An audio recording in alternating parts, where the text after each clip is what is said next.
All right, guys, we're back again. Another breakdown here. I'm gonna just continue breaking down the samples from Square One Volume 12. It's got a lot of my best work recently, and I think there's a lot to learn from pretty much every single sample. So we're just gonna keep running through those. There should be good techniques in each video, something cool to learn in each one. So let's go ahead and run through this sample, and then we will break it down.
All right, so that's the sample.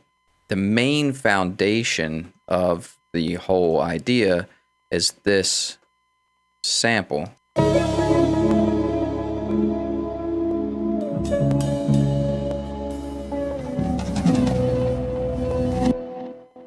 So that is the main foundation of everything. So we will go ahead and go break that down first. So this whole section up here was the original idea.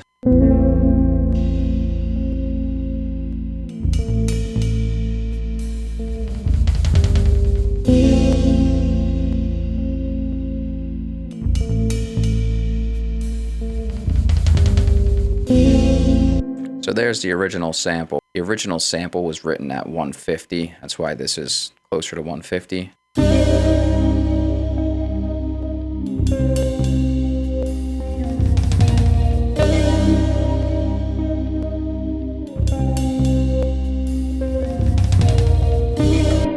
So that was the original idea. The first thing we have, we'll just do the bass first.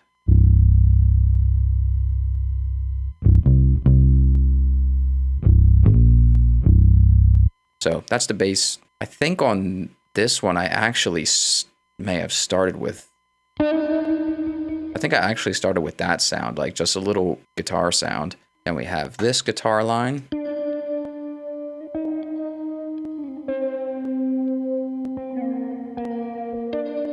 That's kind of like the main guitar melody. This is just another guitar sound.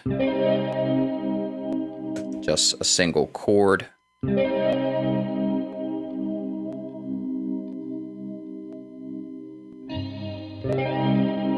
So those are the guitar and the bass. And then as far as these drum sounds,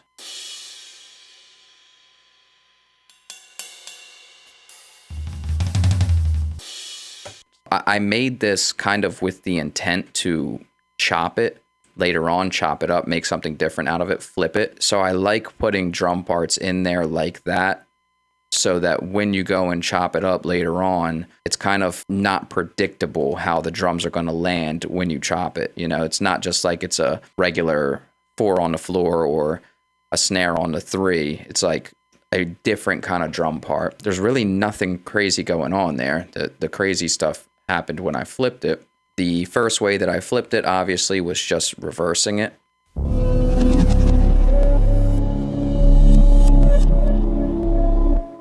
So that's how that was the first way that I flipped the sample, just reversed it, add that delay. And I thought, okay, this can be cool for like an intro sound. Just put a bass over it and let the bass line kind of change a little bit.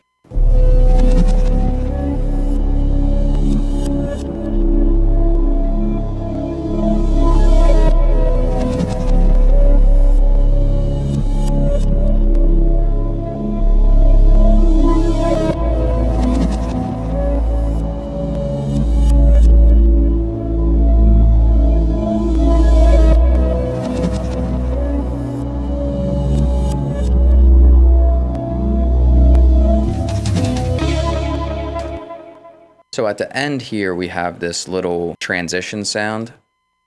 I basically wanted those toms to be like a drum fill, but as I was working with the whole audio here from that first section, the guitar ended up being in there as well. And that's why I have this sample cut out and the bass cut out for that. But I'm okay with that. I like using samples as samples. Like this sounds much more like an actual chopped sample because that guitar is in there with the drum fill.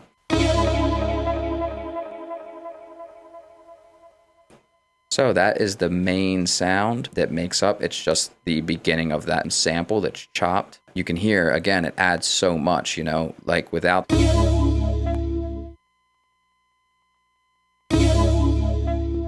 It's very boring.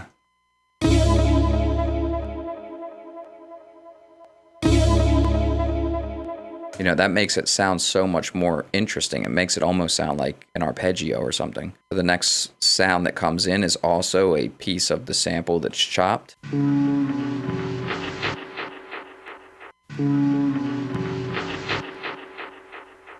But I love those textures that are coming from that little tom fill. So I have 2 little 1-bar sections from the original sample that are affected, and then a 1-note bass, and it's already very interesting.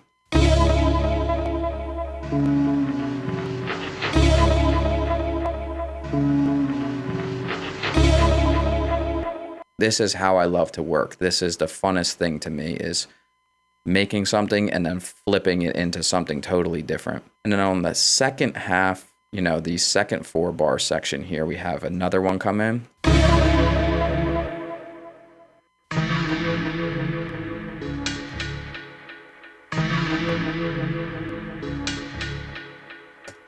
And so I have that only playing on the second 4 bars of this 8-bar loop, just for a little bit more energy.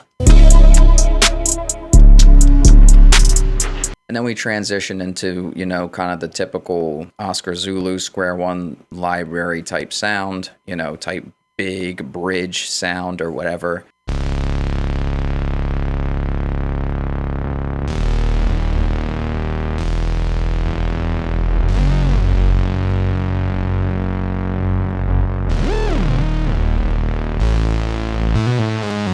And then I just have the sub layered underneath to give it more sub, because I wasn't quite getting the sub from the Prophet 6.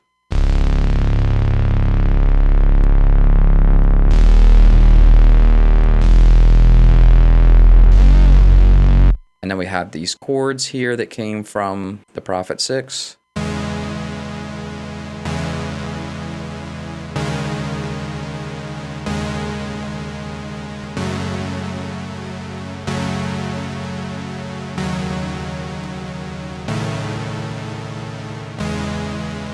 Kind of a dark, haunting chord progression.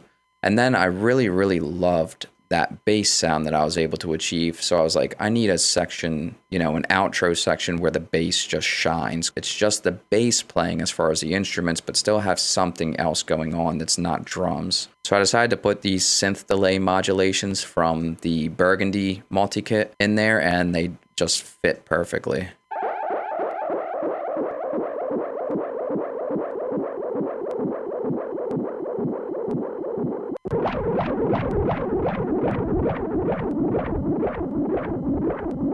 Because I was listening to the bass line, I was like, it's a really cool bass line, but when it plays just by itself for 16 bars, it gets boring. So I threw those in there to help keep things moving, and I think it really helped. Again, this is one that I really like. I think it's really cool to be able to create something and then chop it and flip it and create something totally different and a totally different sound with it afterwards. And that's a way that I really love to work, and it's kind of the only thing that's keeping me interested in working these days is working this way. So, you know, you guys will probably see more, and you should definitely try it out. That's a sample. Hope you guys enjoyed it. Hope you learned something, and as always, thank you so much for the support.